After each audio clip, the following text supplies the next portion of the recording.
Today at Audio City USA, I'm joined by Gio, and we're going to be giving you the top 5 tips to improve your vehicle's MPG. If you want to save money and you want to get better gas mileage, this is the video for you. Let's go.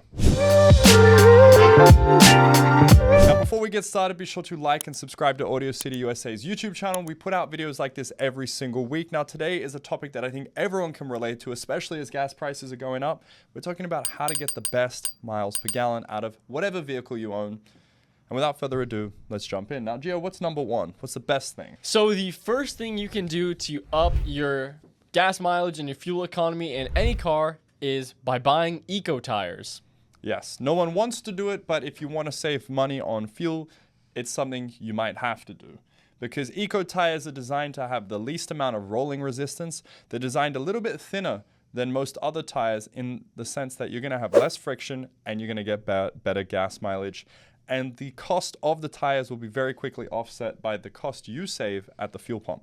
That's true. That's very true. Now, they're most commonly associated with hybrids and EVs, which leads us to number 2 is buy a hybrid or an EV. Now, this isn't for everyone, of course, because maybe you actually like your car. Maybe you don't want to be seen anywhere near a Prius. Although that new wide-body Prius is looking fire, though. Not gonna lie. It looks so clean.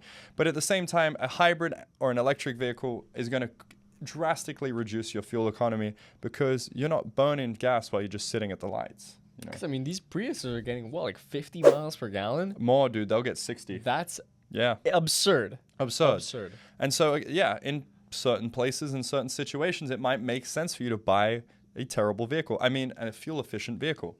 It's just something you might want to do. Now, number 3, Gio, what do we have? Guys, number 3, kind of the opposite, is to buy a manual.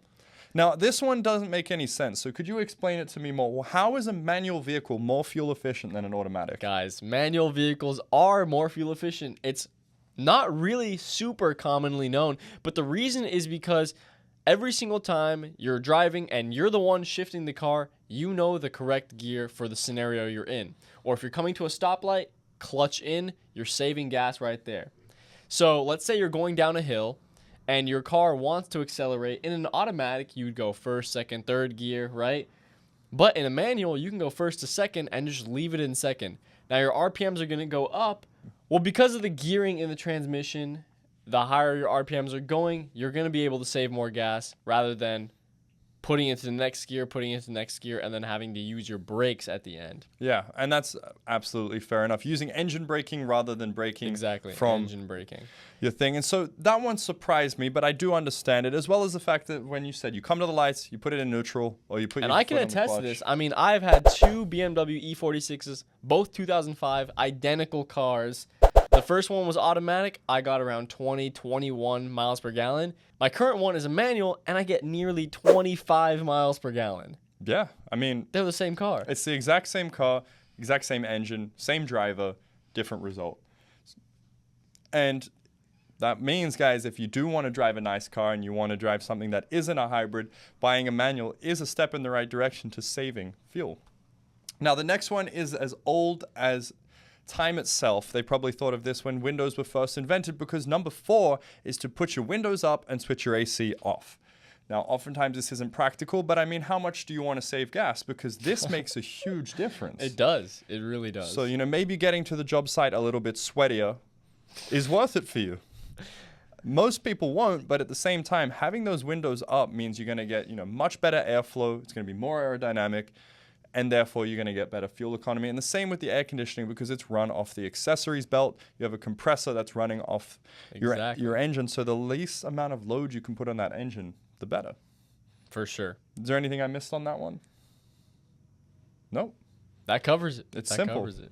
So what do we have as the final thing that people can do to save gas mileage? The last thing you can do, a little bit more boring, but change your driving style. It's something we don't all want to hear, but sometimes you got to do what you got to do to save the bucks. Well, exactly. And if you are an aggressive driver, like we know Rick is here at Audio City USA, if you're aggressing down the freeway, trying to, you know, merge lanes and do things like that, you're going to use more fuel than if you just sit at the speed limit in the far right lane. you're going to save more fuel. And you guys have probably seen this. When you're rushing to work, your fuel economy goes, way down. Whereas if you're just cruising on a leisurely drive, you'll get way more. And we can attest to this because where I'm going in Arizona at flight school, there was one time where we reset the odometer and we just drove a little bit more aggressively, let's say, and we got about 300 miles of range out of a tank. We then refilled it and we're just cruising and we got 500 miles. It's a 200-mile difference. That's insane. In one tank of fuel. And Mustang owners know this the best because, my girlfriend has a Mustang, and when she's driving it, she's not getting any kind of fuel economy because she's an aggressive driver. But I love her and she's amazing. But at the same time, being a more aggressive driver means you're going to get way worse fuel economy. And Top Gear even did a study on this where they took a BMW M3 and they took a Prius, and the M3 was actually more fuel efficient than the Prius, believe it or not, because the Prius was driving flat out and all the M3 had to do was keep up. I believe it. So I believe it. It just goes to show a lot of the time it's not your car, it's in fact your driving style. Now, what do you guys think of our list? Have you personally tried any of these at home? Let us know in the comments below, because I've heard all sorts of stuff. I've heard of people taping up the vents on the front of their car and their doors trying to get fuel economy. Oh my gosh. So if you guys have some crazy stories like that, let us know in the comments below. And let us know what kind of fuel economy you're getting in your personal car. Oh, yeah, tell us. I'm curious. I am too. Now, Gio, where can these fine people go if they want to maybe buy some eco tires? Guys, you want some eco tires? You want some wheels, some suspension? Give us a call. Here's the number. Here's our website. We are the fitment experts, been in the industry for over 35 years, longer than both of us have been alive. Oh, yeah. So we know what we're doing, guys. Absolutely. So you heard him. Guys, you need some wheels. You know where to go. AudioCityUSA.com. We hope you enjoyed today's video. I'm Andy. I'm Gio. And we'll see you guys in the next one. Goodbye.